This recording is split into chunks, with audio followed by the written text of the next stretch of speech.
Nuria Narcisse, and this is my mandatory assignment. So the first question was, based on your reading, what factor would you think determines how firms can pass on cost or retain profit shares from sales of a product when key input prices fluctuate? So that would be based on prices, demand, or quantity. So the next question is aspirin likely to have an elastic or inelastic demand curve? I would say that it would have a elastic due to new breakthroughs in technology. And as far as coffee goes, coffee will have an inelastic due to prices fluctuating. So the next question after that was which demand curve, elastic or inelastic, is more beneficial to consumers in terms of price decrease and why? So consumers are more likely to be in an inelastic curve because in an inelastic curve, prices are a lot lower. So anytime a price is lower, customers are always going to run to it because it's at a better deal rather than paying a higher price and not getting as much quantity. So the fourth question was, what situation could lead to a fall in sales revenue for producers with the discovery of new technology? Why are producers still inclined to implement new technology in the production process?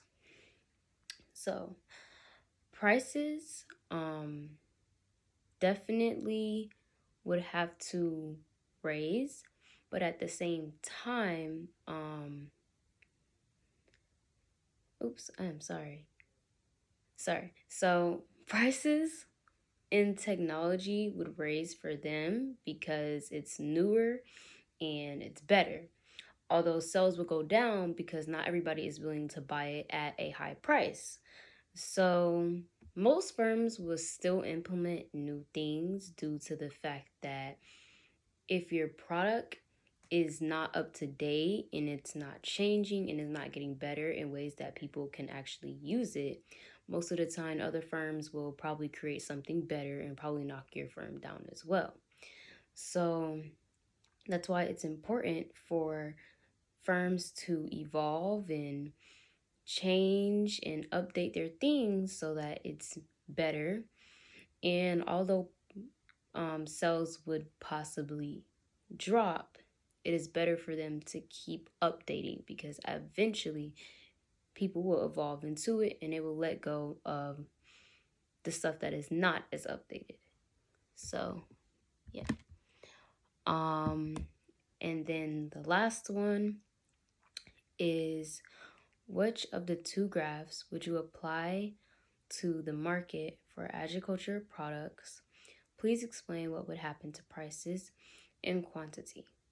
So, if there's a surge in production, prices are more likely to drop because it is a bigger quantity. So more people are probably going to buy it and head towards it because it's a good sell or it's a good price for them to buy it at.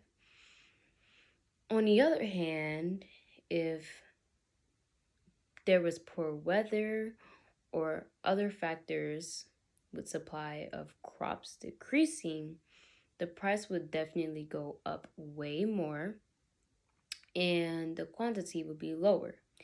Most of the time, when people have lower quantity, they are going to sell their prices higher.